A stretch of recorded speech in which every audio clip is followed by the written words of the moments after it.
Okay, hi everyone. So as Merle said, I am based at the Deafness, Cognition, and Language Research Center, but I'm also here I'm actually appointed here in the Linguistics Department. I'm not based here physically in Chandler House, but I am part of linguistics here at UCL. So I'm a linguist and I work on sign languages, lots of different aspects of sign languages, some of which I'll talk about today. And at DeCal, we do research on deafness and sign languages from many different perspectives. So I'm a linguist, but I work with psychologists and neuroscientists, and we all together look at issues to do with deaf communication, sign languages as well, but also how sign languages are processed in the brain, how deaf people read, how they speech read, how they lip read, etc. So we're interested in many different aspects of deafness and communication. So in today's lecture, I'm going to give you a little bit of background about what sign languages are and what they aren't. So some of this will be familiar to you. Some of this will be familiar to some of you. But if you've never thought about or come across sign languages before, it may be new. So that's just to get us all on the same page, and then I'll move on to talking about the issues to do with bilingualism related to sign languages. So first, a little bit of background just to cover the very basics. So today we're talking about sign languages that develop naturally within deaf communities. So notice the plural here, sign languages. So there's not just one sign language in the world, there are many. There are many all over the world, several hundred that have been documented so far. We don't know the exact number, but at least several hundred, possibly more. And they all differ from each other. So it's certainly not the case that sign language is universal. That is probably the most common misconception out there.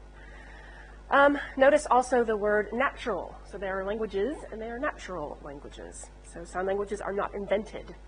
They arise naturally when deaf people come together to form communities in the same way that spoken languages do. They're also not just visual codes to represent spoken language or written language. So they're not, for example, written English on the hands. They're not direct representation of spoken language at all. There are some artificial systems that do this, that do visually represent English, but not the natural languages that deaf communities use.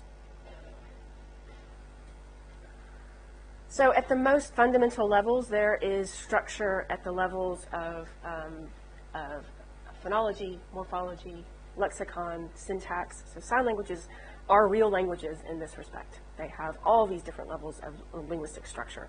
I'm not going to go into those today, but take my word for it. So signs have structure within them. Meaningful parts of signs come together to form structured, complex signs, and signs can be strung together to form phrases and sentences. So there's syntax too. So in addition to linguistic structure, sign languages are also conventional. So that means there's consistent and patterned uses across a community of users. So it's not simply random. Signed and spoken languages have all the crucial properties that are attributed to human language. So there's these design features of language that were proposed by Charles Hockett in 1960. He proposed a range of different design features that are crucial for human language that other communication systems like animal communication don't have. He had about 12 of them, I think. So, but there's 3 kind of crucial properties that sign languages share just as with spoken languages. So displacement, for example. You can talk about things that are not in the here and now with sign languages just as you can with spoken languages. You can talk about something that happened long ago, something that will happen, something's here, but something that's far away. You can do all of that with sign and spoken language. Productivity, you can create novel sentences. You can say things you've never said before with sign languages in exactly the same way as you can with spoken languages. And then a really key feature of language, which is known as duality of patterning, which is basically the fact that languages can be broken down into smaller parts, and those smaller parts can be combined and recombined in different ways, in a systematic sort of way for language. So sign languages have all those properties, just like spoken languages.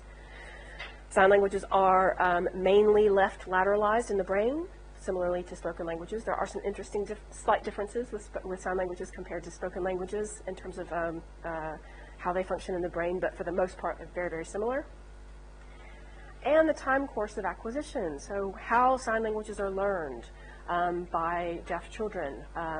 Deaf children who acquire sign language from within a deaf family, a deaf signing family, will acquire that sign language roughly the same way that a hearing child will learn a spoken language, with roughly the same milestones and roughly, the same sort of patterns, same sorts of times.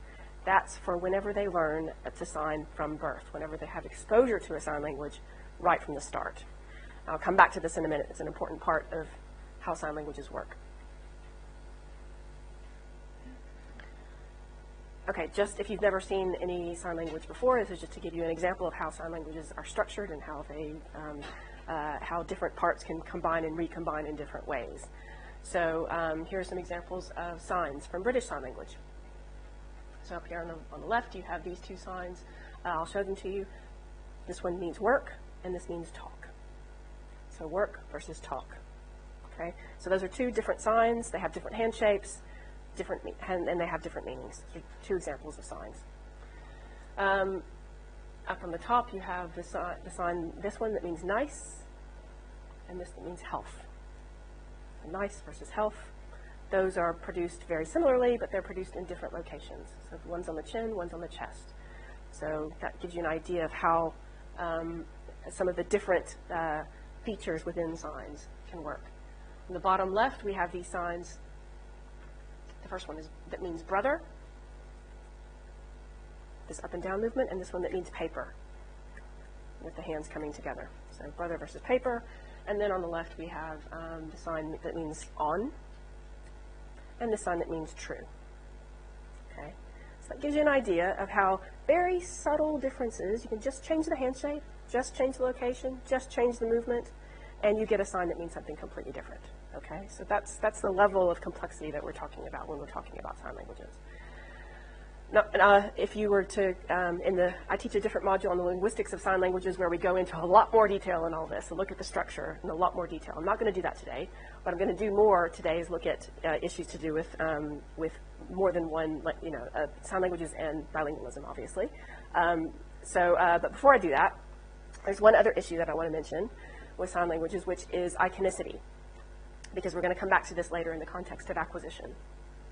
So iconicity is the property of having a systematic pairing between form and meaning, what something looks like or what something sounds like, and what it means. A systematic pairing between those two. Okay. Arbitrariness is the opposite. Arbitrariness is where you have no systematic form-meaning pairing. So let me give you some examples. So in spoken languages are for the most part pretty arbitrary. So if you think about in English, the word cat, it doesn't sound like a cat, it doesn't look like a cat. That word cat is just an arbitrary, there's no particular relationship between the sounds in the word cat and an actual animal, the cat. And if you think about most English words are like that. There's no particular reason why the word is that way. The word tree doesn't sound like a tree. The word cow doesn't sound like a cow, etc. Okay? So for the most part, spoken languages are arbitrary. Sign languages have arbitrariness as well. So the signs that I've just shown you before, most of these are arbitrary. There's no particular reason why those signs, there's not a clear relationship between the meaning and the form of those signs. But in any given sign language, there are lots of signs that are quite iconic. They look like what they mean. So I'll give you some examples. In BSL, this sign means tree. Okay, you can sort of understand and see why that might mean tree, right, if you know what a tree looks like. This sign means cigarette. Okay, you can see a relationship between the form and the meaning. This sign means cow. You can do it either one-handed or two-handed, cow. Okay, there are lots and lots of signs in any given sign language that are iconic in that way. There are some that are arbitrary, some that are iconic. The examples I just showed you, just paper, brother, etc., these are all arbitrary. There's no particular relationship between the form and meaning. So sign languages have some signs that are iconic, some that are arbitrary. So I'll come back to this idea of iconicity later on, but I just wanted to raise that because in sign languages, iconicity is really, really noticeable, much more so than in spoken languages. So hang on to that thought, and I'll come back to it later. Okay. So this is an overview of what we're going to talk about the rest of the time today. We're going to talk about bilingualism in two different modalities, first of all. So we're going to talk about the use of a sign language and knowing a spoken or written language as well. Then we'll talk near the end about knowing more than one sign language, because that's possible too. And then we'll finish up by talking about translanguaging, which is something I think you touched on a little bit already. So we're going to spend a lot of the time talking about bimodal bilingualism, two different modalities of bilingualism. But before we do that, so far we've covered a bit about what sign languages are, what they're not. They're used by deaf communities. But not all deaf people sign. So what do we mean by deaf? So there are about 10 million deaf and hard of hearing people in the UK. That's a lot. It's a huge, huge number of people who are deaf, who have hearing loss, either profoundly or maybe they're hard of hearing and their hearing loss isn't quite so profound. But 10 million, it's quite a lot. So those are people who have hearing loss, whether they sign or not. Okay. In the most recent census from 2011 in the UK, the figures that were reported there, people were asked whether they use BSL, British Sign Language. 15,000 people reported using BSL, and about 7,000 people reported using another sign language as the primary language in the home. Okay, so there's lots of complexities to deal with that, but regardless of what numbers regardless of what you include or don't include, et cetera, 15,000 is a whole lot smaller than 10 million, right? So the number of people who sign, who use a British Sign Language, who use BSL in the UK, is a lot smaller than that number of people, 10 million people who have some hearing loss. We tend to, quite often in the literature, you'll see a distinction between deaf with a little d. The word deaf with a little d is often used to just refer to that first group, people who have hearing loss, who may or may not sign. Anyone who has hearing loss is considered to be lowercase d deaf. They may sign or they may not. You may see in the literature the use of capital D deaf. Okay, that use of deaf with the capital D is used to refer to deaf people who sign. Okay, so this is deaf people who identify with the deaf community, who use sign language, who consider themselves to be a linguistic and cultural minority who use a sign language. This is not by any means a completely consistent distinction. You won't always see little d deaf and big D deaf used in this way. You will see it crop up in literature. So if you see big D deaf, that's what it means. It means sign language users. Many researchers use little d deaf across the board to include people who sign, people who might sign, people who might not sign, etc. But the main point of this is that the majority of people who are deaf and hard of hearing do not sign. The vast majority don't. So this is a really quite small linguistic minority that we're talking about. You will be talking more about bilingualism in deaf individuals who use more than one spoken language. I'm not going to talk about that today, but Merle's going to talk about that next week. So you'll come back to that next week. Today we're going to focus on people who use a sign language, so the big D deaf, if you will. So now that we've clarified what we mean by sign language and what we mean by deaf, we can start to consider the idea of bilingualism or multilingualism and how it relates to language modality, which I'll define in a second. But before I carry on, I should say, for the sake of simplicity, for the rest of the time, I'm going to talk about bilingualism rather than always saying bilingualism, multilingualism. But really, in this case, in most cases, you can extend bilingualism to multilingualism. I'm sure this is probably something that's come up a few times in this module. So, back to modality. There are two main language modalities. One is the vocal auditory modality. This is the modality that spoken languages use. Okay, that's where we speak and we hear language. That is contrasted with the visual gestural modality that sign languages use. So sign languages are not spoken and heard, they are seen and they are produced with the body.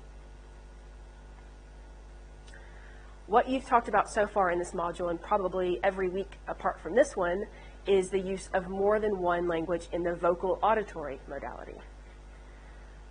This is a type of unimodal bilingualism. So unimodal means in one modality, so knowing more than one language within a single modality.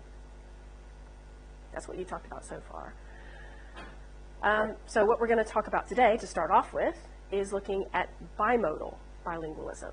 And studying sign languages allows us to do that. Sign languages used by deaf communities allows us to consider the notion of bimodal bilingualism. Being bilingual, knowing more than one language in two different modalities, the spoken modality, or written, spoken or written modality, and the sign modality.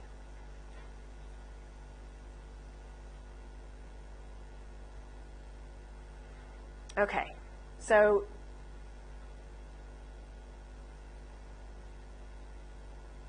before I move on, I should say that I should have said right at the start that feel free, if you've got questions, raise your hand. We should have plenty of time for questions throughout, so you don't need to leave until the end. So in terms of when we start to consider bilingualism in the deaf world, what does that mean?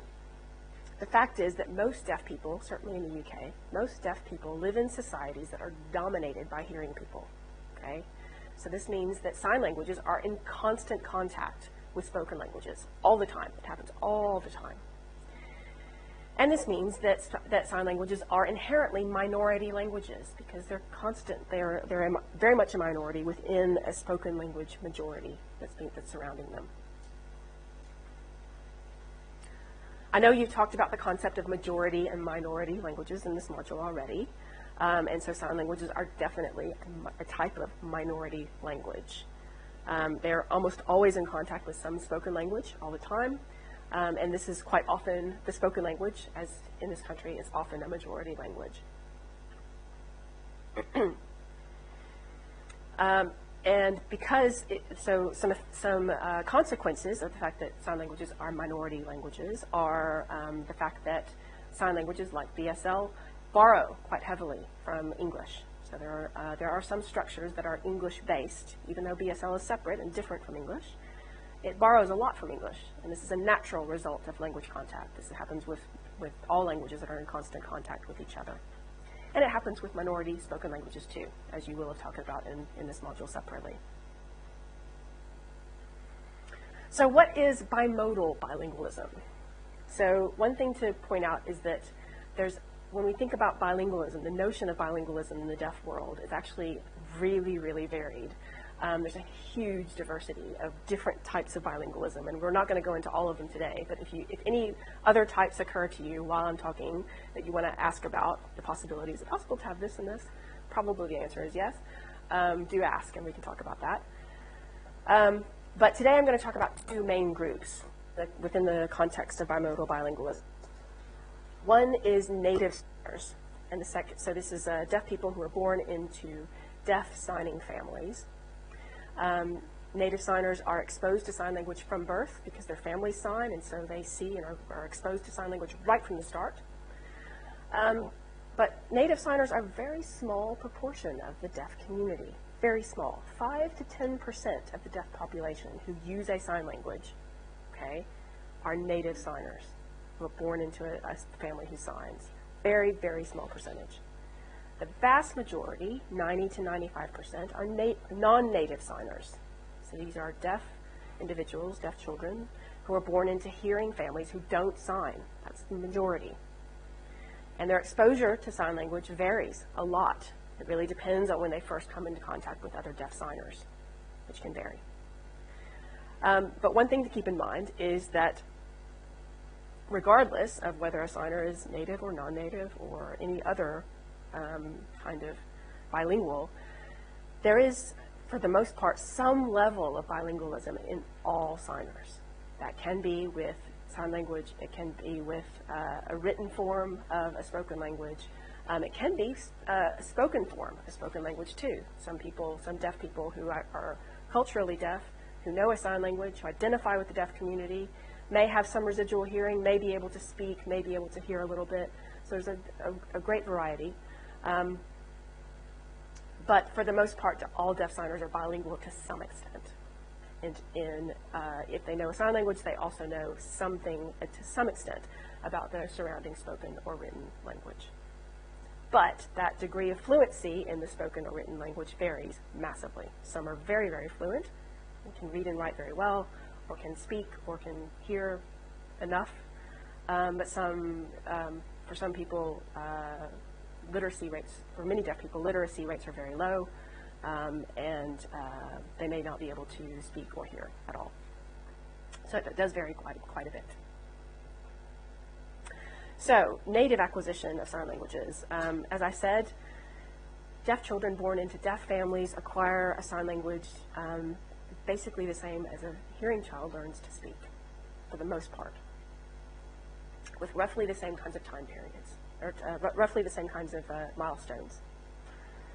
So, deaf children in deaf families first start off, before they start to learn their first signs, the equivalent of their first word in a spoken language, they manually babble. So hearing children babble like this, ba, ba, ba, something like that, which is it's repetitive. They're very basic syllables that are repeated over and over again. Deaf children manually babble. Okay, so I did a little bit of work on manual babbling a long time ago, and I watched many videotapes of deaf children doing manual babbles, and I can tell you one of the most common manual babbles looks like this. Okay, it's a very basic hand shape, very easy basic hand shape, and it's very repetitive. It's the same sort of thing that you get with vocal babbling. So manual babbling is the first stage before deaf children learn their first signs. Then they start to learn their first signs at around the same time that hearing children learn their first words. Then they start to string these together into two signs, and then they gradually build up to full sentences. It's the same sort of process. Very, very similar to a hearing child learning their first spoken language natively. But, this is not the norm. Why is that? Well, it's because of what I mentioned earlier about that 5 to 10%. So it's only 5 to 10% of deaf children who acquire a sign language that way, natively. Very, very small proportion of the deaf signing community. Most deaf children are born into hearing families that don't sign. What this means is that there is very much interrupted patterns of transmission. What do we mean by that? It means that when you have a language that's being acquired natively, then that child is acquiring their language, mainly from their parents or from other people around them, but the parents are passing down that language to their children, which then goes down to the next children. So you've got this transmission pattern, which is consistent, and it goes from each generation to the next generation. But this is very much this is not the typical pattern for deaf children. So deaf children don't typically learn to sign from their parents, because most of them are born into hearing families, and their families can't sign usually. So what this means is that for this vast majority of deaf children, they won't learn a sign language until they come into contact with another deaf person. It's not going to be their parents. It's going to be someone else, and it may be in their childhood, it may be later in childhood, it may be into adulthood. It can be at any stage later. But it means very much an interrupted pattern of transmission, very different from what you get with spoken languages. Also, because there's a very low percentage of native signers, there's a low percentage of signers who are very highly skilled, very highly fluent in their language. There are a lot of people around in the community who may not be the best language models, because everyone's kind of learning to sign maybe a little bit late. People learn, some deaf children may learn to sign at school when they first encounter a sign language interpreter or a communication support worker who often is hearing, and so they're learning to interact very often with people who are not deaf to begin with, who have varying levels of skill in the sign language. There's a very much variable timetable for acquisition.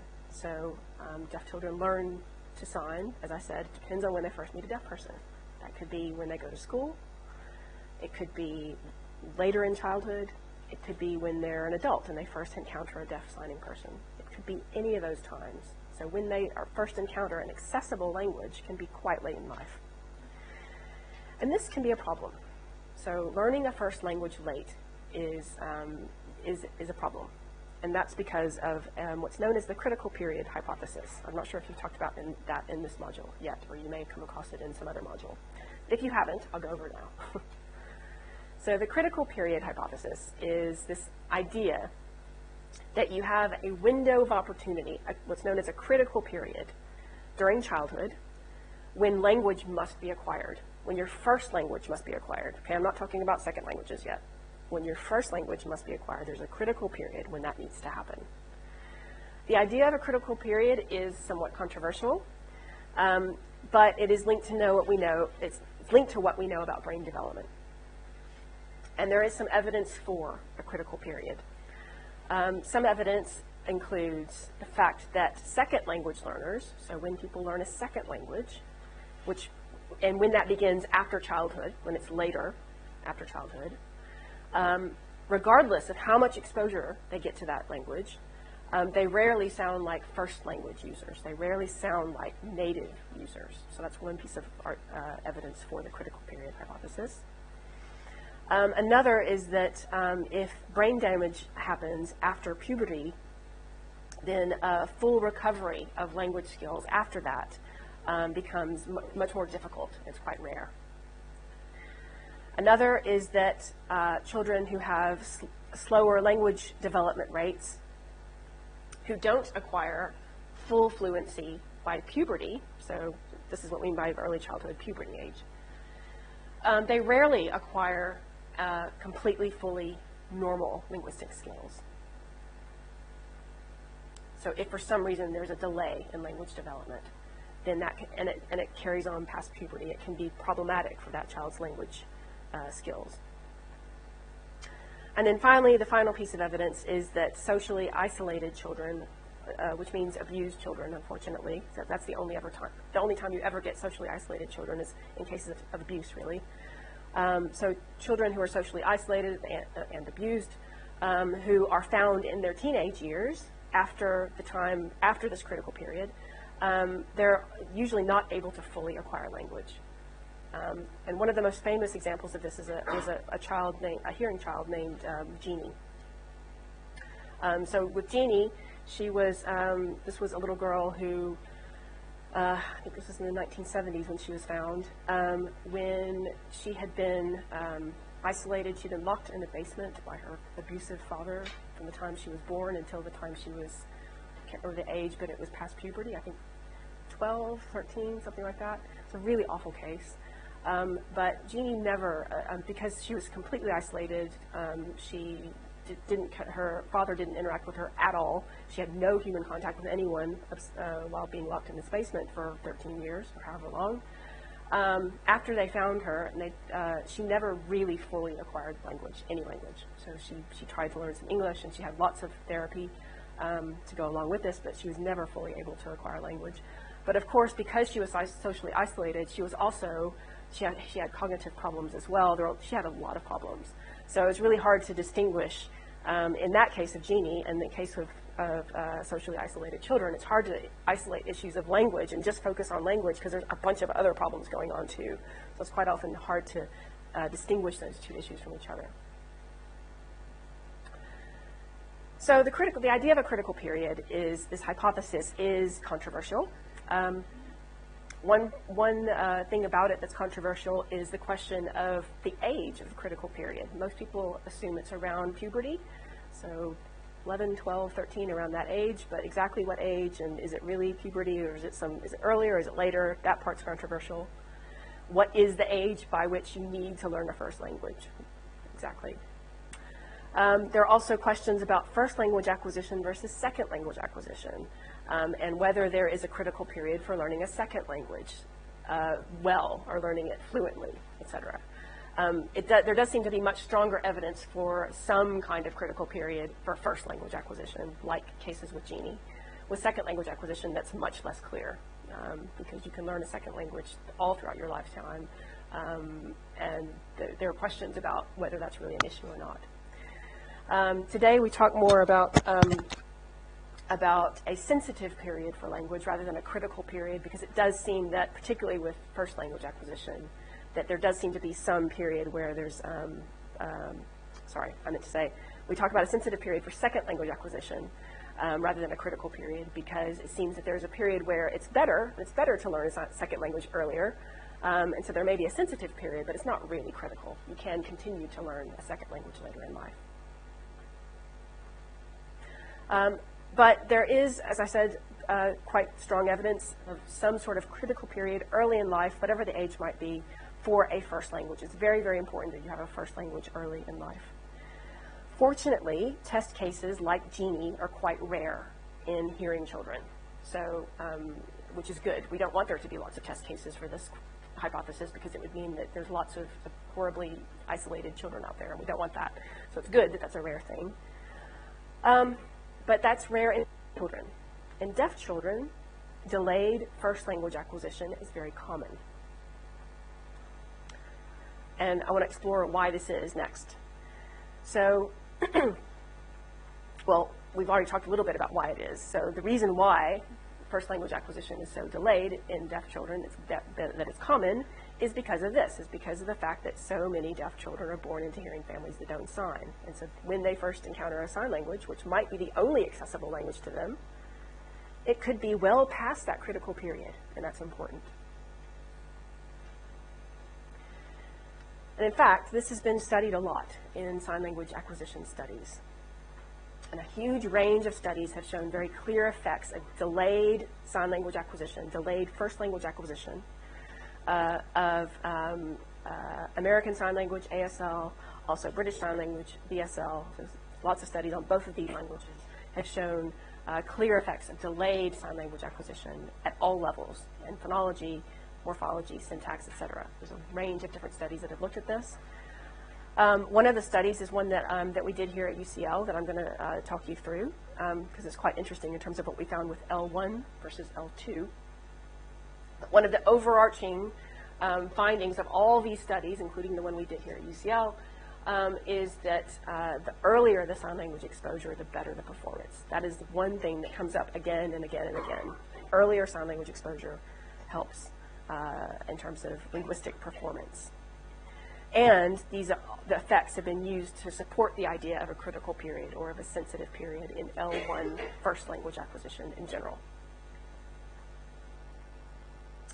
So I'm going to talk you through one of the studies that we did looking at this. So this is a study that we did on British Sign Language. In the next slide, I'm going to show you some example of a task that we did. So we showed some videos to deaf signers of BSL who had acquired BSL at various ages. So some of them had acquired BSL from deaf families from birth. They were native signers.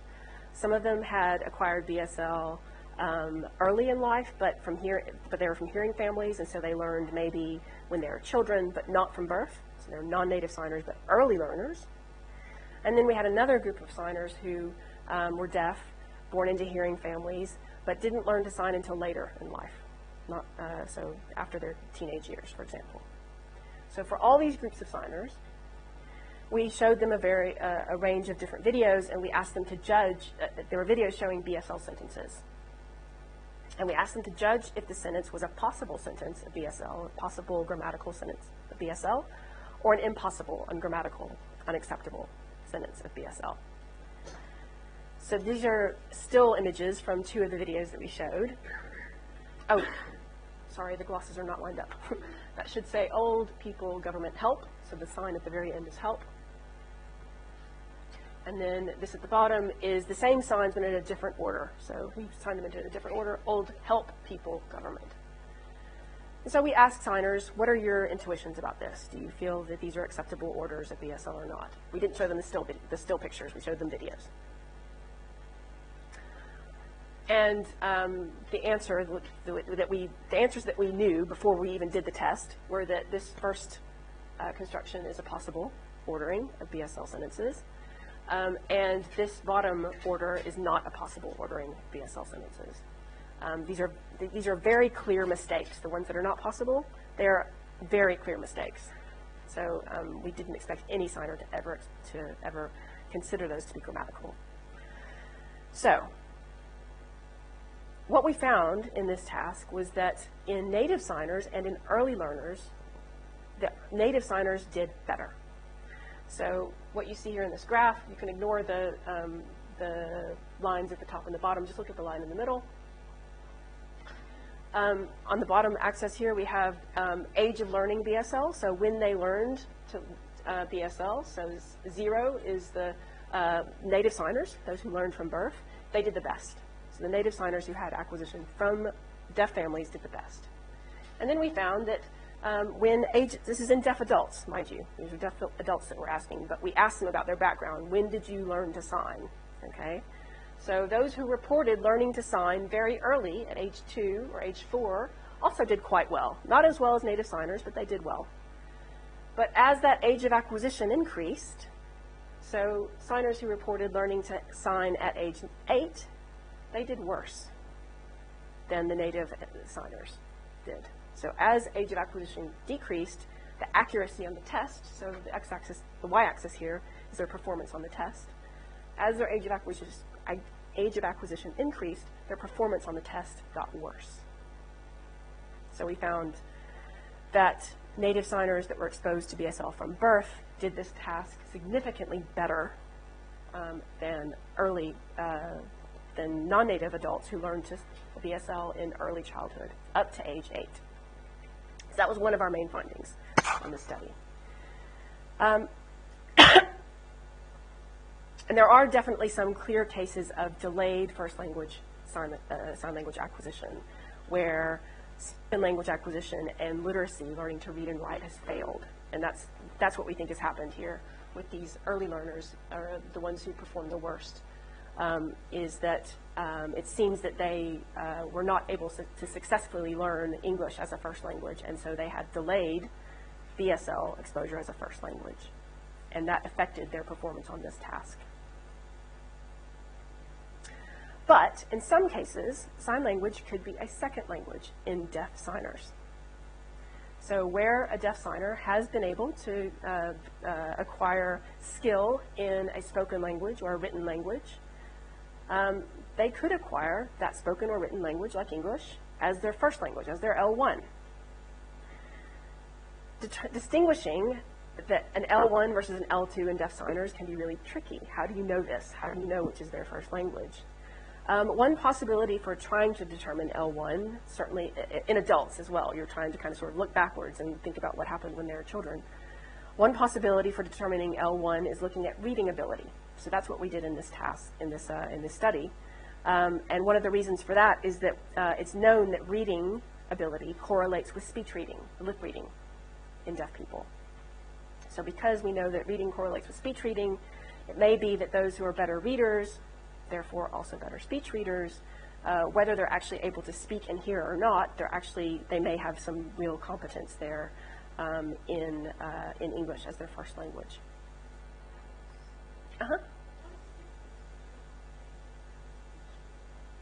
So speech reading is lip reading.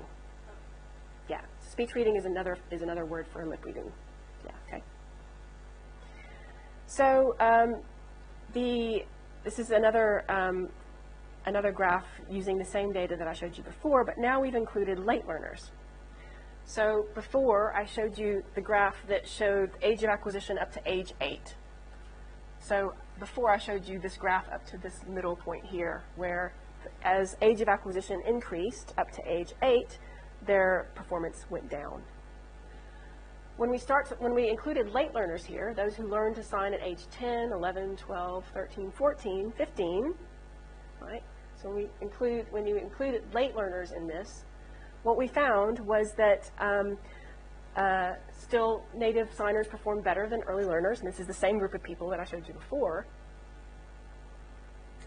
But that late learners, there was no effect of their age of acquisition on their accuracy. So you see these two. So the later learners here are actually doing better than the early learners. Now, when we first did this study, we expected to see this. We expected this graph to look just like the other one. We expected native signers up here, late learners down here. We expected late learners to do worse than the early learners. That's what we thought would happen. So when we got this result, we were really confused, and we thought, what's going on here? Yeah?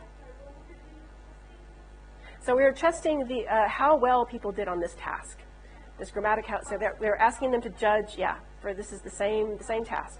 We're asking them to judge well-formedness of BSL sentences. Yeah. So as I said, we were confused when we saw this. We wondered what was going on because we expected late learners to do worse than early learners, not better. And we certainly didn't expect that late learners would be almost as good as native signers. So what was going on here? Well, it turns out when we started looking in more detail, we found that that their reading scores were different. So the late learners were better readers. Their reading scores were much better, significantly higher than the early learners. So the late learners were better readers than the early learners, which suggested to us that it may be that the late learners had higher level of proficiency in English. It may be that English is their L1.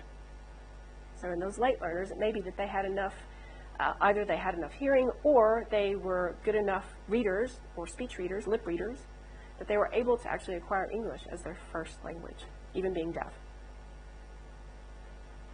I should note, though, that even though that the late learners were significantly better readers than the early learners, the mean reading age for all the deaf groups was significantly lower than their hearing peers. So we're talking the literacy levels was still, for all the deaf groups, was lower than what you would expect for hearing adults at the same level. So what we concluded from this is that we think what was happening is that in the late learners, they actually had proficiency of English as an L1, as a first language, and that they used that to their knowledge, their competency in English as their first language to build on top of that, to scaffold on top of that, to learn BSL as their L2. So we think that what was happening there is that the late learners are actually L2 learners of BSL compared to the early learners who were more likely to be L1, delayed L1 learners of BSL. So the implications of this, one of the biggest implications is that early acquisition of a first language is crucial, whatever that language is, whether it's spoken or written language or whether it's a sign language. Early acquisition of a first language is crucial, whichever modality you're talking about. It may be that L1 proficiency of a spoken or written language is possible for some deaf children. That's what we were able to conclude from this, that the late learners in this study actually may have had English as their L1. And this can happen for a range of reasons. These days, hearing technology is improving all the time, and hearing aids are improving, but also there are hearing devices known as cochlear implants, which allow deaf people to be able to use some hearing. And also, there's more and more, there's widespread actually newborn hearing screening, which came into place some years ago.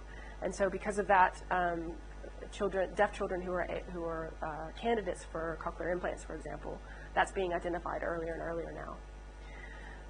And with cochlear implants and with hearing aids, some deaf children are able to acquire a spoken language as a first language.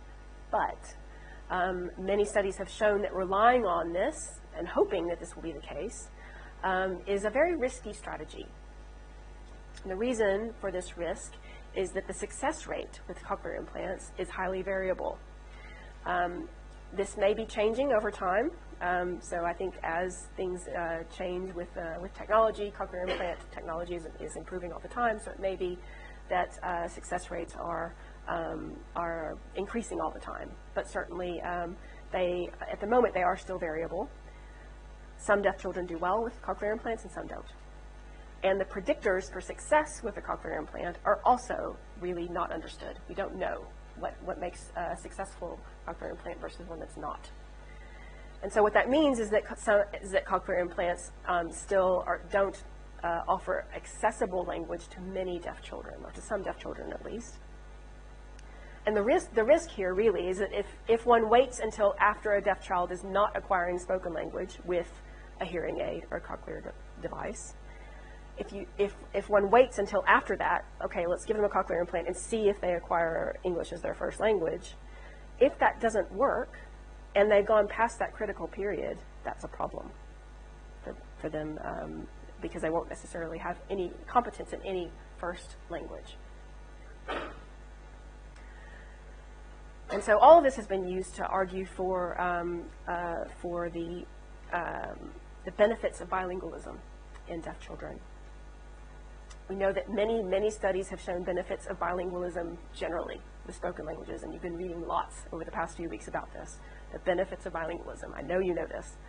In the context of bilingual language acquisition, sign languages really are just another type of language. So bilingualism benefits children, and so sign languages are just another type of language.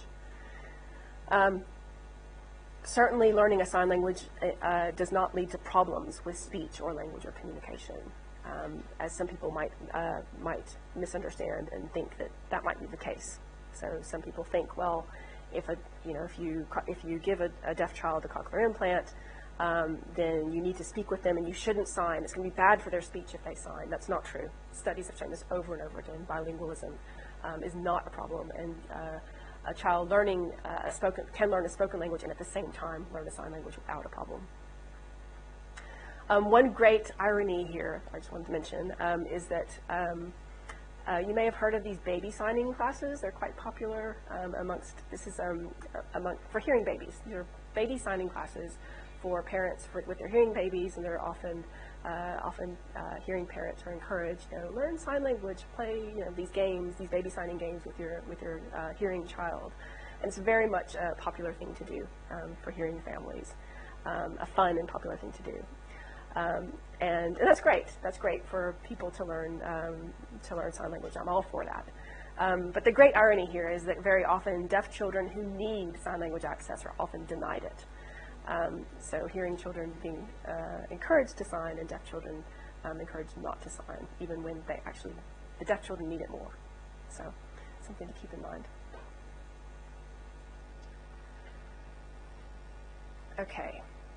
I think I'm going to break it here in a second, but in the face of all of this, in the face of the fact that many deaf children are given cochlear implants and this hearing technology is improving all the time, sign languages are really endangered languages. They are becoming more and more endangered all the time, because as more and more children are given cochlear implants, and who, as that increases, then sign languages are going to be used less and less, probably in the future.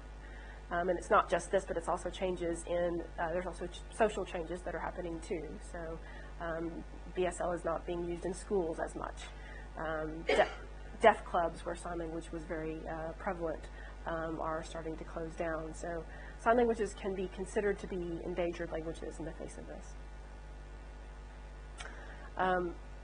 So I didn't want to finish on a downer, but I'm going to bring you back up at the end when we talk about translanguage, and it's all good. So let's have a short break, and we'll come back in about 5-10 minutes and finish up.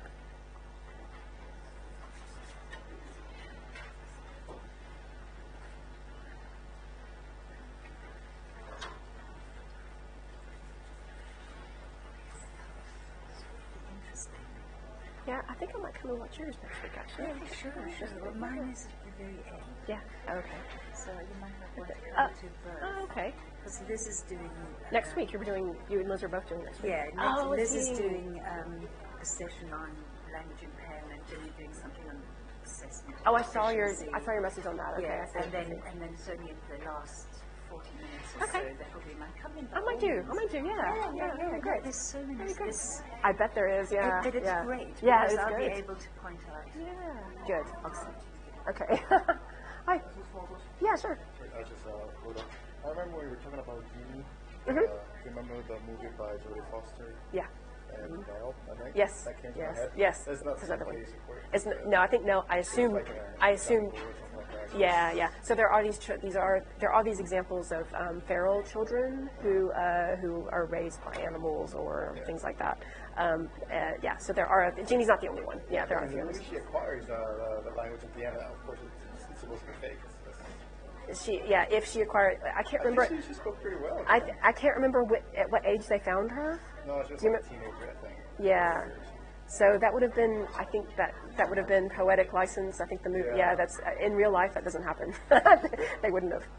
Just a quick question, and this is probably a very silly one, but are there any accents in the sign language? Like, what is it like? Because of course it's not a spoken accent, but the way you say. So, that's a great question, actually. So there are definitely dialectal differences, and there are definitely regional differences. But accent is actually differences in phonology. So it's a way, it's how you say a word, right? So there's that accent is differences in phonology. In sign languages, there's not really very much noticeable difference across deaf signers in phonology. There's phonological variation, but there's not that much accent in that way. What there is instead is things like, so what do you call a bread roll? Where are you from? I'm from Argentina. Oh, okay. Right. There's a bunch in the UK. There's like a massive. So there's bread, farm cake. There's a bunch of different words for the same thing rather than different sounds. Okay. So that's called lexical variation, where you've got different words for different things. There's loads of that in sign languages instead, and those are often used as regional markers. So people have. So there's lots of different signs, colors, countries, numbers. So that in the color purple. We found 27 different signs for color purple all over the UK, and they're all associated with different regions. So it's sort of like an accent. Yeah. Okay, no, that's interesting. And one other thing that was like very interesting to me, at least, is like when you say native speakers of British Sign Language practice, to me, I associate the term native to a country. The concept didn't make any sense until I went up to the dictionary and looked up the word native, and it just says an innate ability of doing something. So it's just the other. It just means from birth. Yeah, That's all we mean in the context of sign languages, which you're probably, in most cases, when you're thinking about spoken languages or spoken language communities, they're one and the same. Like you learn it from birth because you're in that country. That's why you probably associate it with that. Yeah. Okay. Thanks.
We have an invited speaker in linguistics that I'm hosting, so yeah. So I might just slip out then because Charles is coming and I have to. Okay, no worries.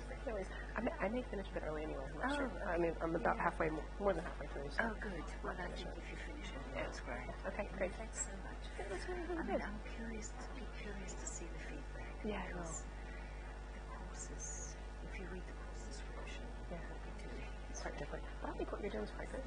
I was looking at the slides. I think it's good. I've asked Richard to change the Yeah, good. as the word development. Yeah, that's good. Yeah. I don't know if he's done that. Yeah. Anyway, okay, thanks. Okay, thanks.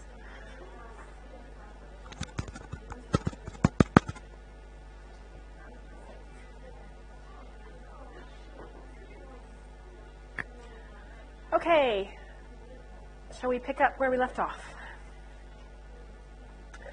So I'm going to move on shortly to we've been talking about bimodal bilingualism, so bilingualism in a sign language and a spoken or written language.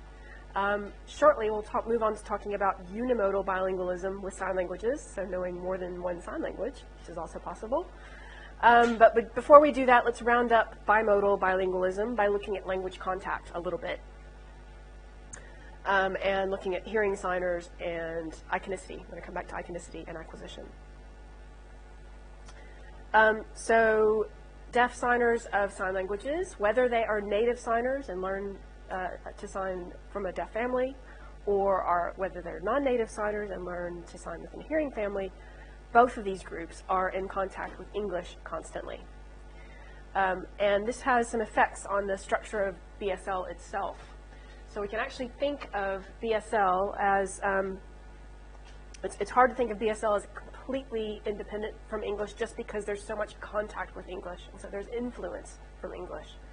But as I mentioned before, this is a natural thing with any languages that are in contact with each other. This chart provides a way of thinking about some of the different ways that English can affect BSL. So, or the relationship between English and BSL. So, and this goes, it's better to think about BSL and English influence signing as on a continuum rather than as two completely separate things.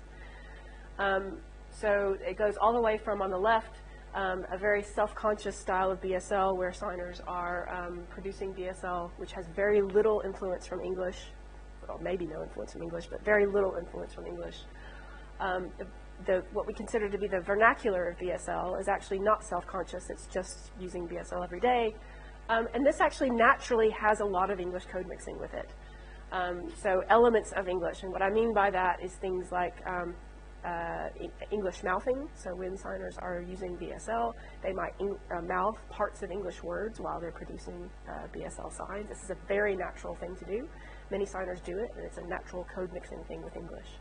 So mouthing English words is one example of this.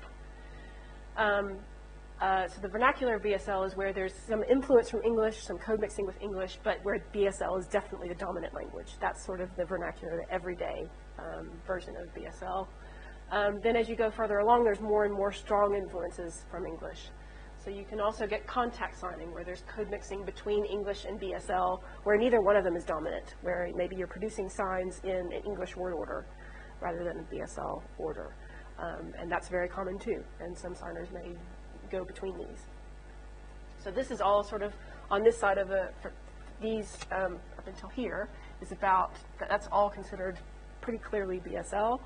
And then there's, on this other side, there's, as you go further along with more English, even more English influence, you get systems like sign-supported English, which is one of these artificial sign systems, which is where signs are produced alongside spoken English, where signs are produced, where speech, where there's English that's being spoken, and then signs are used alongside the speech to support the speech, but where the speech is dominant. And I say it's artificial because it can be very stilted and it looks very different from this side of BSL. But any given deaf signer might swing between these variations all the time. So it's not that you have, it's not the case that a BSL signer will always be in any one of these boxes. It might change depending on who they're talking to. It might change all the time, every day. It's constantly in flux. It's another way to think of this. some of the factors that affect how much you swing back and forth on this continuum include a person's fluency in English. So their fluency in English versus their fluency in BSL. They might not be very good with English, the spoken or written form of English, and in that case they may use the BSL on the further left side. Also, how familiar the participants are to each other. So two deaf people who are signing, or two people signing, if they know each other very well, they may use one side of the continuum or another, depending on language preferences. Also, the formality of language context. So if someone's giving a very formal presentation, they may choose, and to a very deaf audience, they may choose a very formal form of BSL with very little English influence. Likewise, on the other end, if a deaf person is presenting to an entirely hearing, non-signing audience, they may use a variety of signing that's more English-based. And that gets even more complicated when you think about the fact that interpreters are probably involved in the latter context, and the English influence signing might help with the interpretation, for example.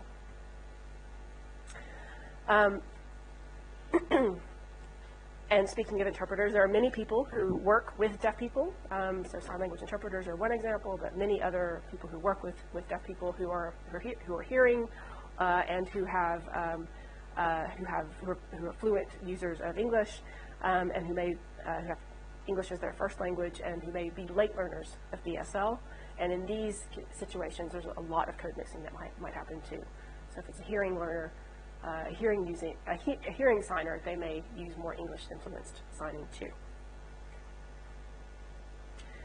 Speaking of hearing signers, there are a couple of different types of hearing signers.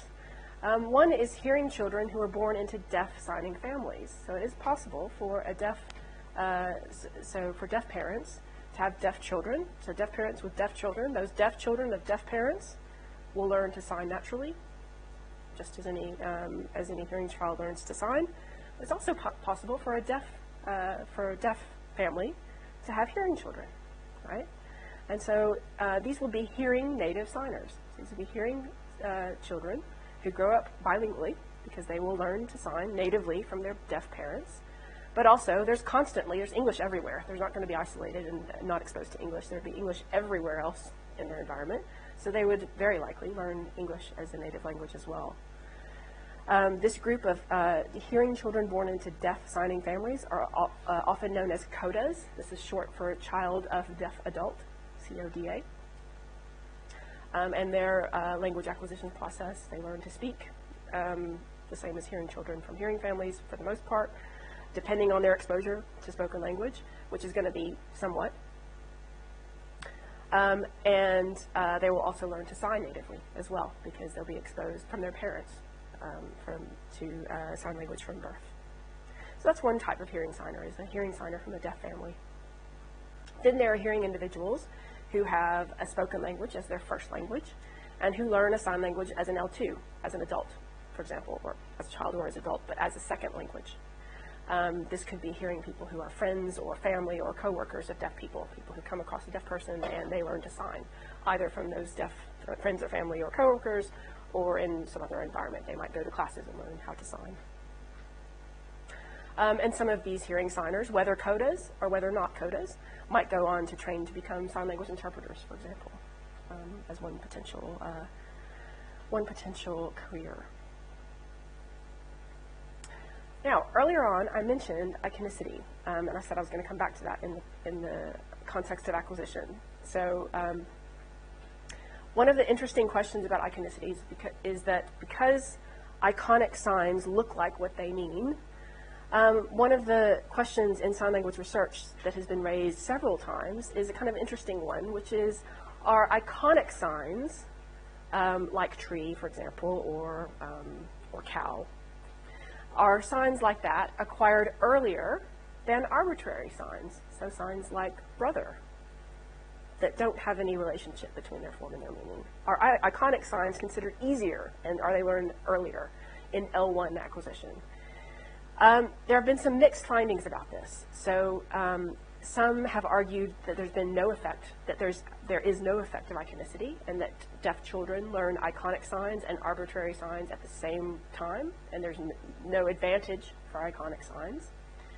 So one of the studies that looked at this looked at deaf children's early signing and found when they were looking at some of the mistakes that deaf children produce whenever they're learning to sign, they found that the mistakes that deaf children use, the mistakes that deaf children produce when they're signing are often less iconic than the actual sign, or than the adult sign. So there was this one study by Meyer et al. On American Sign Language, where one child consistently produced this one sign at the ear. I'll show you an example. So the ASL sign for flower looks like this. Flower. So you can kind of see some iconicity there. It has to do with smelling a flower. So it's produced at the nose. And the iconicity of the nose is important there because you smell flowers. That's what you do with them. One child in this study consistently produced the sign more like this. Okay, so the child produced the sign at the ear, not at the nose. So you could argue that and they argued that the sign produced at the ear is less iconic. You would expect that the child would be able to latch on to the iconicity there, and it might help them, and they might learn those signs earlier, but they found that in some of the mistakes, the mistakes were less iconic than the adult sign. And then also they found that when there's some signs that are iconic for adults, but maybe not so iconic for children. So the ASL sign milk looks like this. Milk, which is related to squeezing the udders of a cow. So that's an iconic sign, and that's iconicity that adults can get because we know how cows are milked, but deaf babies, who of course would learn a sign like milk very early on, you wouldn't really expect babies to know about the dairy industry, right? So they argued, Meyer et al. Argued that just because something is iconic and transparent for adults doesn't necessarily mean that children are going to get that iconicity.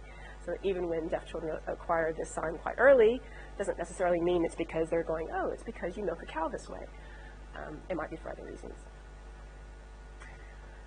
So that's one of the findings. There's no effect for iconicity, one argument. Another study, more recently, found that infants actually do learn iconic signs earlier than non-iconic signs. And this was a larger study looking across the board at a larger group of deaf children. And they found that actually via a study where they asked parents to keep an inventory of which signs children learned at which ages. And based on this parental inventory study, they found that actually parents were reporting that children were indeed learning iconic signs earlier than non-iconic signs. So, as I said, mixed results. One could, you could sort of consider it both ways.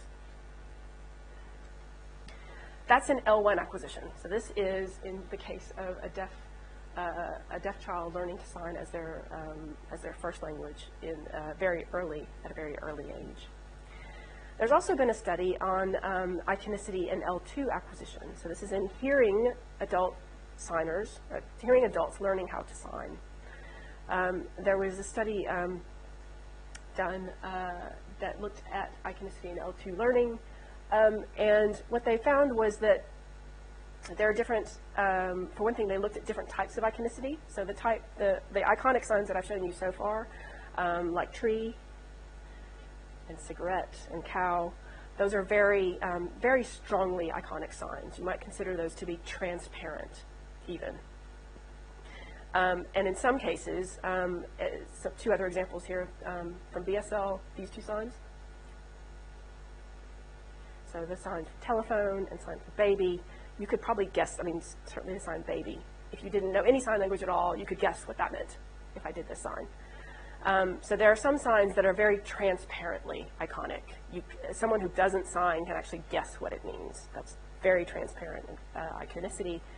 But then there's another type of iconicity which some consider to be translucent. It's not transparent, you can't see straight through it, but it's kind of transparent.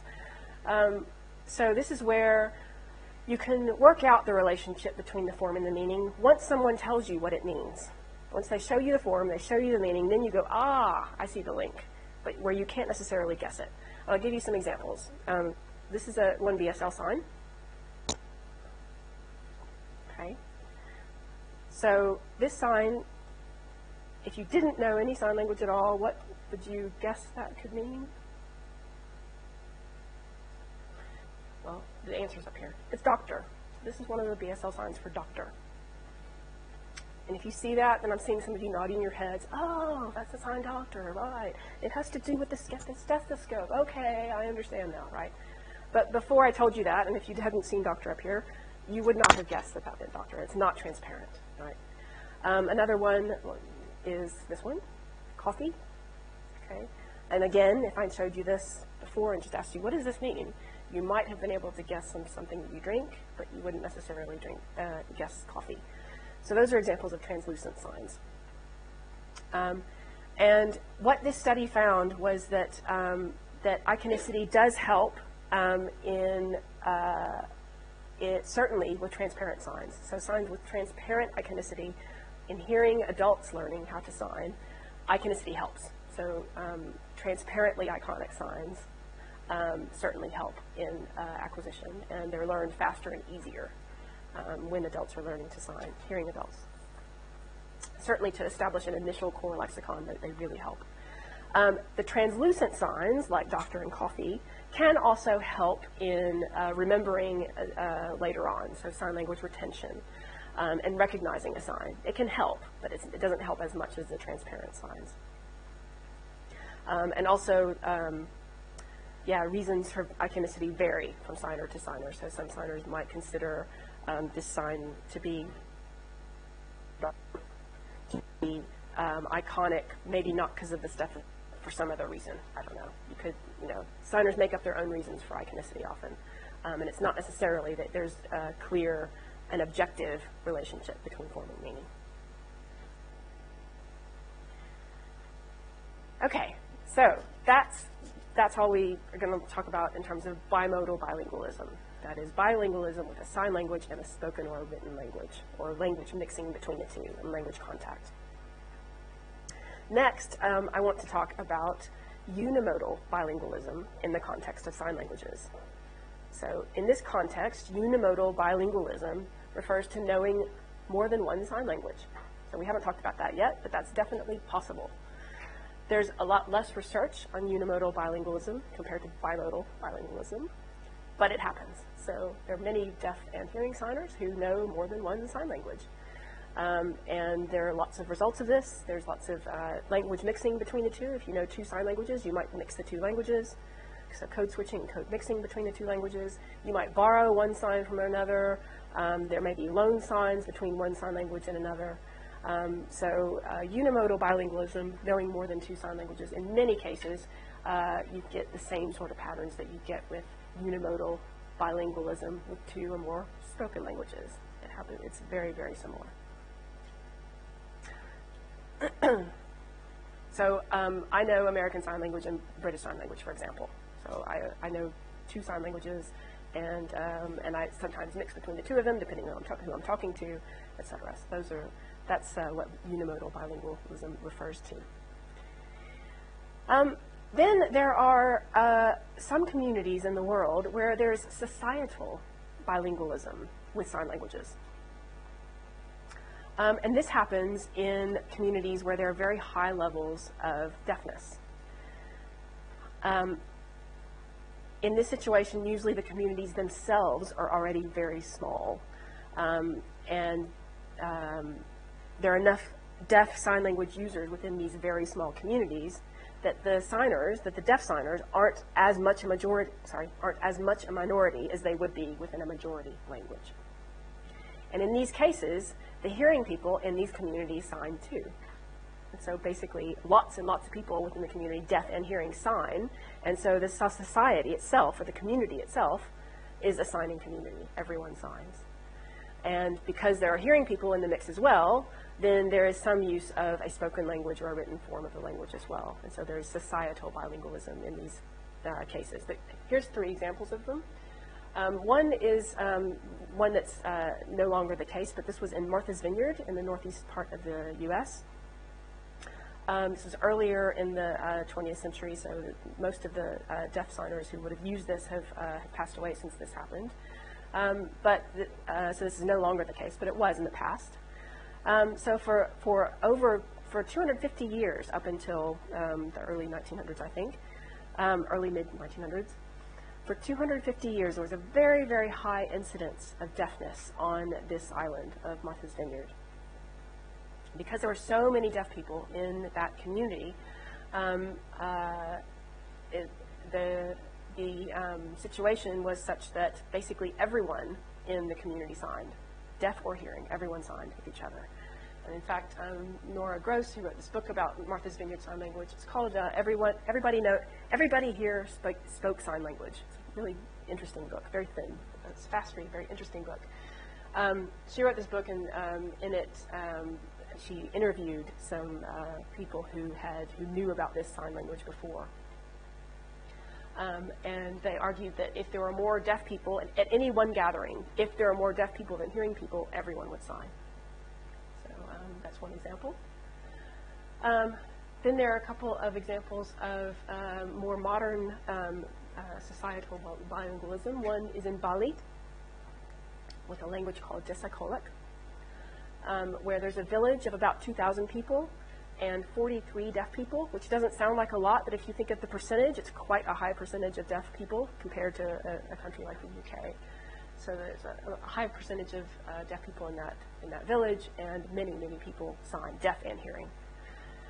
And then there's a Mayan village in Mexico as well, with a village, again, a small village of 400 people, 13 deaf people, again, a fairly high percentage compared to other countries, other communities.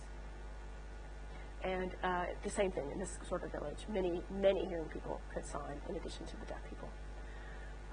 So these are interesting cases to look at and to consider because it means that in these cases, deaf people have a much more equal status to hearing people in the community because they aren't seen as someone with communication difficulties, or even often not even considered to be disabled, because when everyone can sign, then there's not that issue of disability anymore, or of a communication problem. The problem goes away if everyone can sign. Then there's one more type of situation that arises in the context of unimodal bilingualism, and this is known as international sign. So this international sign occurs when deaf people meet at international events like the Deaf Olympics. So there's a Deaf Olympics that's specifically for deaf people, or the World Federation of the Deaf Congress, when deaf people from all over the world come together to meet. In these situations where you have deaf people from different signing communities that don't share a common sign language, when they come together, there's this thing that happens that's known as international sign. Research on international sign is just beginning, and in fact there's an invited speaker this afternoon that I think most of you have classes that clash with this, unfortunately, but we have an invited speaker today that's talking about international sign. Ask me about that at the end, I can give you the details. International sign is reported to be grammatically quite complex. It does not have its own lexicon. It borrows signs from the people who are trying to communicate with each other. It's the signs that they use in their own sign languages that they just try to adapt to each other. It's sometimes referred to as a pidgin, so a contact kind of language. When a pidgin arises when people come into contact with each other who don't share a common language, and a language system somewhere in the middle of those two languages emerges. So it's sometimes referred to as a pidgin. And it does share many features with spoken language pidgins, known as foreigner talk. But one of the differences between pidgins with spoken languages and with international sign, which emerges with deaf people who don't share a common language, one of the differences is that international sign emerges a lot faster and a lot easier than to people who don't share a spoken language when they're trying to communicate with each other. There are lots of different reasons why this might be, that it's a lot faster and a lot easier. And in fact, when you see two deaf people who don't share a common language at all, quite often they come together and they're able to communicate pretty easily. There's lots of reasons for this. One is shared context makes a huge difference, but also deaf people have an experience of trying to communicate with people who don't understand them, and so they're very adept quite often at adjusting their communication to meet the communication needs of other people. And so they have this lifetime of experience of adapting their communication. And so when they come across another person, another deaf person, who doesn't know their sign language, but also has that same experience of being in the deaf world and having to adapt their communication all the time, then they're able to make something work. And then there's, of course, iconic signs. There's a lot of iconicity that can be exploited, shared context as well. So in those kinds of contexts, deaf people can make international sign work fairly well.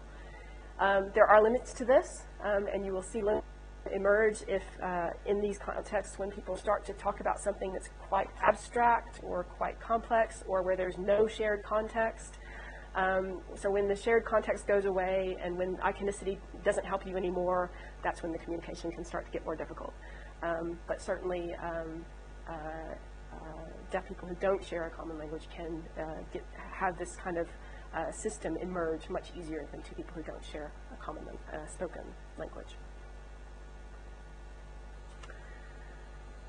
And I just want to finish off today with talking about translanguaging, because you've mentioned, I think you've had this mentioned before in one of your earlier lectures, that in the field of sociolinguistics, I've talked a lot about language acquisition, but also sociolinguistics, so like language contact and code mixing and code mixing and code blending, et cetera. In the field of sociolinguistics generally, there is a shift now to thinking beyond just mixing different languages, of switching between two languages, for example, to an idea of translanguaging, which is a view. This is a quote I borrowed from one of your earlier slides, I think. A view of communication where language users employ whatever linguistic features are at their disposal to achieve whatever they're trying to communicate, their communicative aims. And I think this is a really useful way to think about how languages mix, not just multiple spoken languages, but definitely when you consider sign languages as well. Because what you can do is expand this further, expand this to across modalities. Then you're really encompassing everything. So when you whenever you think about translanguaging as including the visual modality as well as the spoken modality, then you can include sign languages and spoken languages and written form of spoken languages and co-speech gesture, which hearing people do, whether they sign or not. So once you start to think about that and expand this idea to the use of any communicative repertoires available, not just any language, but any communicative anything available in any modality, then things become more complex but interesting, because then you're thinking about language and communication in a much, much bigger way. And a lot of the research these days on sign languages and multilingualism and bilingualism is shifting in this direction towards the idea of translanguaging across modalities, using lots of different repertoires, whatever those are. Whatever's available, whatever's accessible. There's a really interesting paper from a few years ago by Christers et al. That looks at this idea of cross-modality translanguaging that you might want to have a look at. Are there any questions on that before I do a really short plug of some of our other courses that you might be interested in? Yes. Yeah. Uh-huh.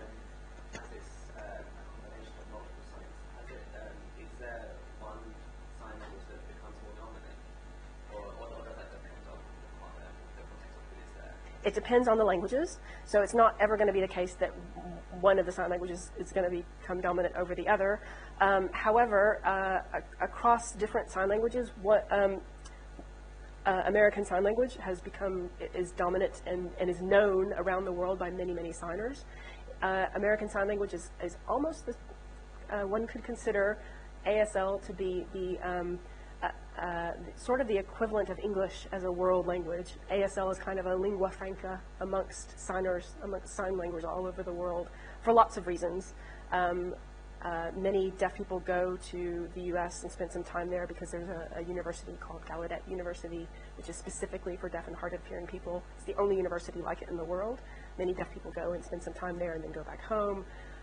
There have been many ASL signers who have gone all over the world to do missionary work and things like that, and they've taken ASL with them, and so ASL has had a lot of influence around the world. So ASL, if any of the signers know some ASL, quite often ASL will become kind of dominant in the mix. But if nobody in that mix knows any ASL, then it's up for grabs. Yeah. My second question is regarding iconicity. Is there a difference in how important iconicity is in composition between different types of words, like nouns and verbs, or is it very much similar across different? It's quite similar, and one of the complexities of answering that question for sign languages is that even determining whether a sign is a noun versus a verb is often very difficult, because many signs have multi-purpose grammatical roles. So there are many signs that can be a noun or can be a verb in any given context. It's a difficult question to answer. Yeah. Yeah.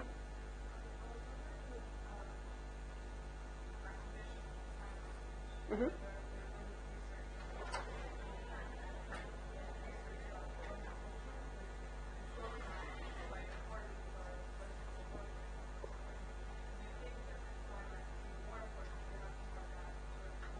Yes, absolutely. Yes, there has been work on joint attention in sign languages, and you're absolutely right. It is even more important. Eye contact is hugely important, and there's been some work looking at that generally, but also in the context of children acquiring a sign language, that learning to look is really, really important. So deaf children, when they're acquiring a sign language, need to understand the concept of where to look, and looking at their interlocutor at the same time, but also joint attention at an object, for example, and how eye gaze is a really, really important function of that. Yeah. Yeah. Oh,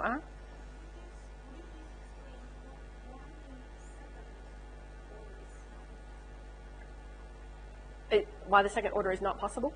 Yeah, because old people is a noun phrase. And you can't really have anything in between an adjective and its noun. You can't have a verb in between an adjective and the noun that it modifies. So that should be old, help, people, government. So it's possible to have help at the start or at the end, and it's possible. So the first order is not the only one. You can change up the order a little bit. But this order, with the verb in between the noun and the adjective that modifies it, so the old modifies people, you can't have a verb in the middle between that. That's why that one doesn't work. Yeah. And that will be, even though word order is flexible, and this is not the only order, there are other orders possible, this one is not possible. Yeah.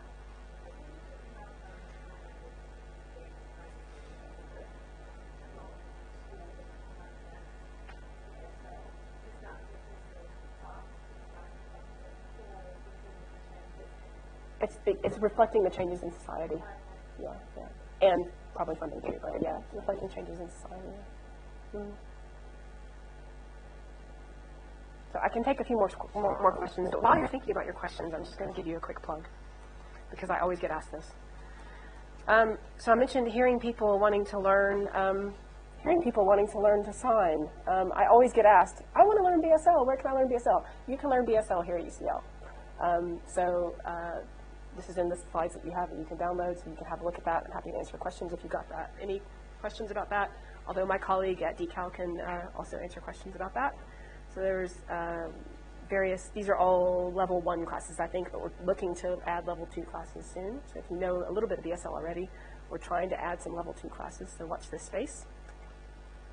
And also, if you're interested, some of you are taking these modules anyway, but if you want to learn more about deafness, more about sign languages in more detail than we've gone into today, there are some other modules that we teach at DeCal that should be available to you, I think. So I'm happy to take any last questions if you've got any, but if not, then we can, oh yeah.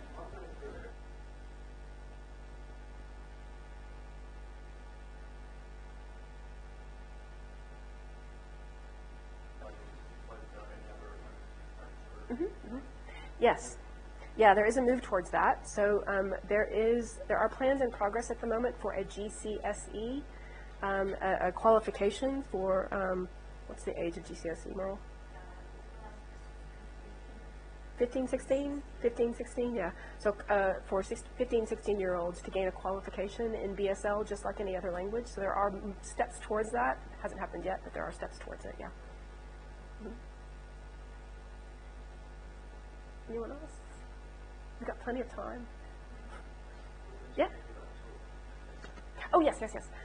So I don't know if you've got, it's at 3 o'clock. I don't know if you've got if some of you may be available. If you are, there is a talk by Professor Arno Krasborn at 3 o'clock in G10 on international sign. He's got a new project going on that's looking at what happens with international sign, which is really cool because there's not a whole lot of research on it. So if you're interested, feel free to come along. G10 at 3 o'clock. Mm-hmm.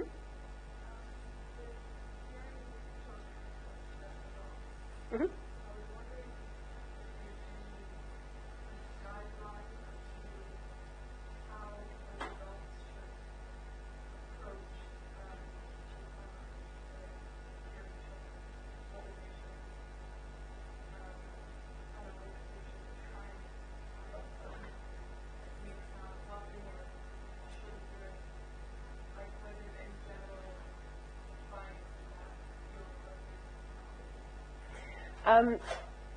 So I'm not sure about advice, but there doesn't need to be any advice really because there's nothing that's really needed.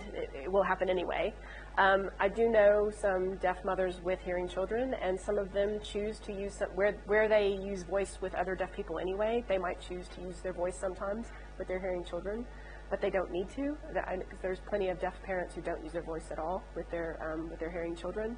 And because those hearing children are going to be mixing at school and everywhere else in society with lots and lots of hearing people, it's not an issue at all. So they will learn to sign and they will learn to speak. Yeah. Mm-hmm.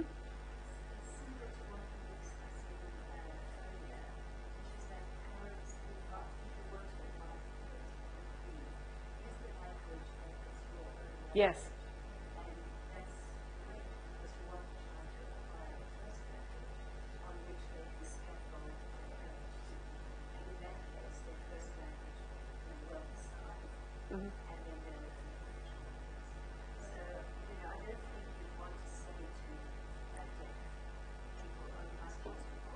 Yes. Yes.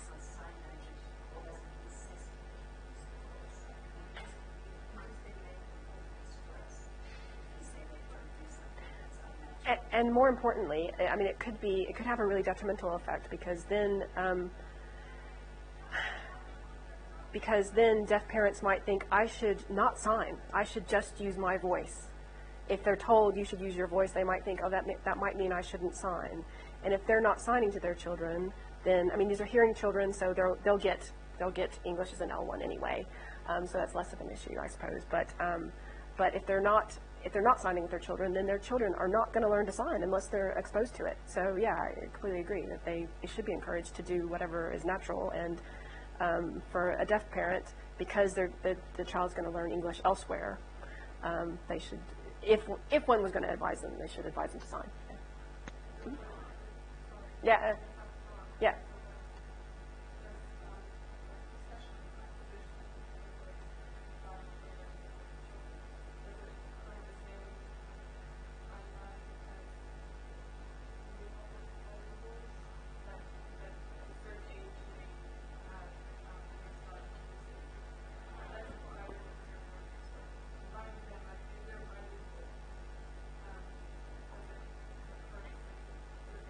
Are you asking about deaf children or hearing children?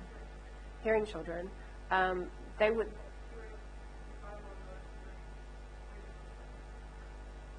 So hearing bimodal bilinguals, so hearing children of deaf families will learn to sign, if depending on what they're exposed to at home, will learn to sign if their parents sign to them.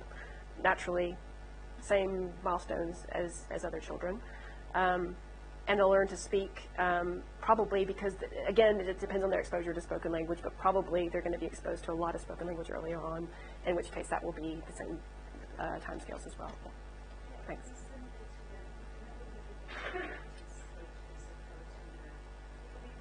Yeah, yeah. Mm-hmm.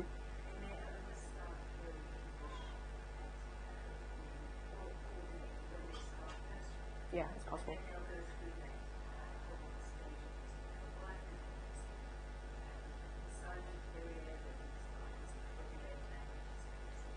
but it's highly unlikely that those children would be not exposed to a spoken language until puberty. I mean, it's just not going to happen. So, yeah. How is emotion expressed in language? Are there things like you angry, shout, in spoken languages? Is it just facial expressions?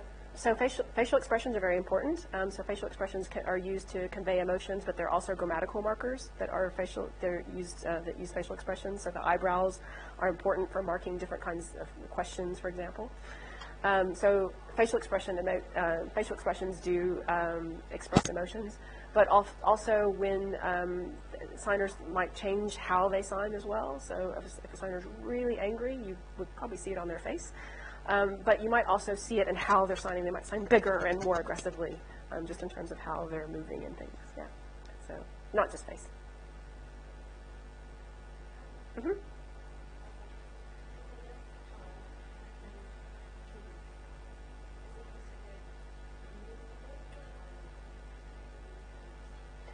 Generally, that's considered to be bimodal, bilingualism, because it's even though reading is in the visual modality. I mean, it's seeing. It's a form of spoken language. So that's the modality part. It's a representation of the spoken language, and so it's knowledge of a sign language in the visual gestural modality that you're expressing with your body and seeing through your eyes. And the bimodal part is the fact that you are using also something that you can see, but it's a form of the spoken language.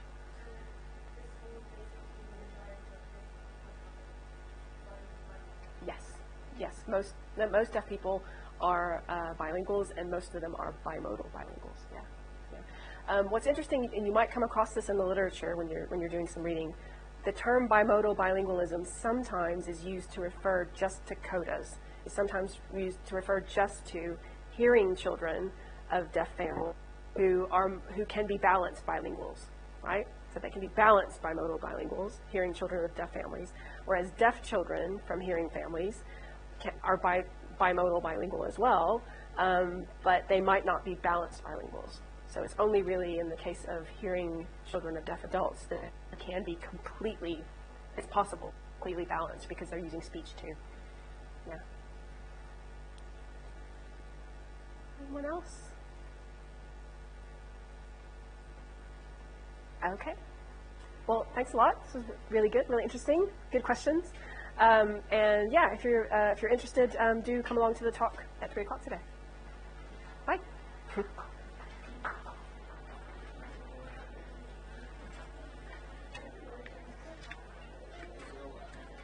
Hi. Oh, sure. Oh, good. Sign language is very interesting until I something like this. Yeah, great. Thanks. Good.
Thank you.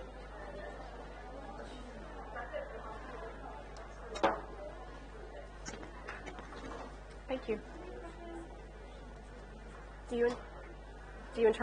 Have you interpreted for Arjun before? Last week. Oh, yeah? So this is on my second week here. I've got a few weeks booked You do? Okay. Yeah, it's That's quite, good. it's a really nice campus. I want to look a nose around and go, sorry. Yeah. Good. Well, I know it's better for Arjun whenever he has more of the consistency in interpreting. So if you are booked in for more, that's good for him. It's good for him, Yeah. Cool. Thanks.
But that's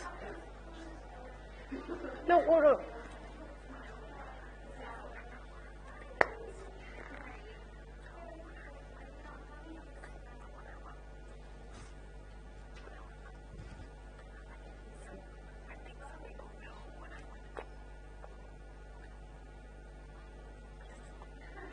Oh.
Oh, almost walked out with the microphone.